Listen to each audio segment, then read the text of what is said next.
especially when we get all that rain from last week. That was in the back of my mind. I'm like, wait till the end of the week. The sun comes out, everything evaporates, and those larvae start coming out. All right, we're checking in at 87 degrees, everybody. Hope you enjoyed your weekend there with temps feeling like they're in the mid-90s. We quite didn't hit 90 degrees, which is now our average temperature. I think we'll do that tomorrow, but with an east wind, you typically stay upper 80s for this time of year, right around 90 degrees. Things don't get as hot when the wind is right off the water. It's been pretty gusty throughout the day today with this east wind. Also, we get these showers that develop. You can see them offshore. Some of them get in here and drop a quick downpour across South Florida, and then they move out towards the Everglades. This is what's driving it. Big area high pressure northeast of us, but the wind gusts have been anywhere from 20 to 35 miles an hour earlier today. That's on the high end. I think a little bit less so tomorrow as far as the wind speeds, but generally a breezy day, and that's going to create issues with marine hazards as well. The small craft advisories are going to be out there. There's rain tracker for the rest of the evening as we continue tracking a few. For the most part,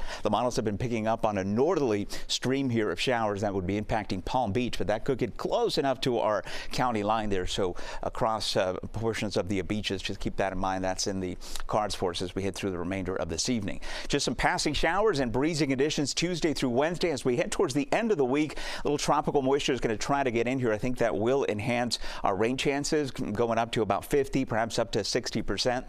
So we'll be seeing an increase in shower and storm activity, and the amount of moisture in the atmosphere will allow for some tropical downpours here, but I certainly don't think we get into an event like we did last week. That was something there. But even now, because the soil is pretty saturated, just a couple of inches that could hurt here. So we'll watch that closely for the rest of the week. There's rain tracker continuing the forecast here with, less activity tomorrow. I think for the most part, it's going to be a dry day. So rain chances down to 20, and then we'll get this little moisture batch that comes in here and increases rain chances between Wednesday and Thursday, so we'll be between 30 and 40%. So no big organized steady systems, and that includes the tropics, unless we're talking about the Gulf of Mexico, and now we have some action out here. There's the area that we're going to watch that's going to go north of us, but this now across portions of the Gulf will be impacting our good friends there in Texas with heavy rainfall. So this is what we have here, disorganized cluster of thunderstorm activity. National Hurricane Center has tagged this about 30% as it moves towards our direction here, but generally to the north. Most of the models here not depicting anything organized, so I don't worry about that one too much right now. This is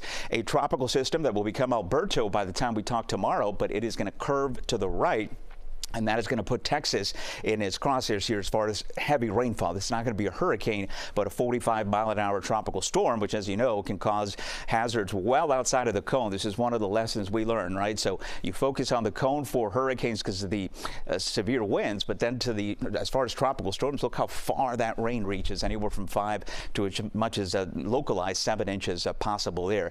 Again, that would be Alberto heading into Texas with tropical storm watches posted for folks down in Brownsville. For us, for tomorrow, limited rain chances, only about 20%. Rest of the 7-day forecast will feature the breezy conditions and the increasing rain chances to about 40%, and that continues heading into the weekend, and temperatures holding in the upper 80s.